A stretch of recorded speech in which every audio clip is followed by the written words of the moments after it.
jsem sám, piju čaj, jsem down. Čumím na TikTok jako nevychovaný parchant. Nadávám na všechny i přesto, že je neznám. Přemýšlím o tom, jak se vlastně mám. Cítím se lost a chci autority postrat a vysoko se dostat, zároveň držet distanc. Miluju každýho, kdo se nechová jak pizda a je pro mě podsta, když mi nácek říká buzna. Jsem mámindák, jsem vandrák, nejsem feťák, stejně vypadám jako hák. Jsem hořící Polák, Polák. Občas se člověk cítí, jako by chtěl skočit pod vodu. Na scéně mi rozumí jen Cox a Stars. Se mě ptají, co je můj vysněný feed. Asi Hanka Zagorová, Jirka Kara nebo Maxi Pespík, nevím.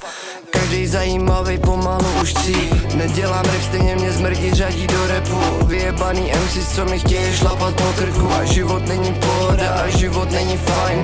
Budu tvoje jahoda, když mě rozmixuješ, au. Ještě jsem se neprobudil, začíná se smívat. Mám miliony povinností, který můžu píchat. Všichni máme co říct, ale nikdo nechce vnímat. A tak jsem doma sám a kouřím balkonový cígal. Mám normální světy, který se snažím zavírat. A užírá mě samota, nemůžu se mít rád. Vím, že zažíváš to taky, neumím nic stíhat. A stojím uvnitř svojí cely, ve který umírám. Vnímat, stíhat, líbat, mít rád. To odpaluju balkonový cígal. Lidi, místa, vídám zřídka. Prečím píšu songy o tom, jak uvnitř umírám. Vnímat, stíhat, líbat, mít rád. To odpaluju balkonový cígal. Lidi, místa, vídám zřídka. Píšu songy o tom, jak uvnitř umírám. Jsem diskomfortní a diskofilmní, možná imbecilní, ale lidi jsou zlí.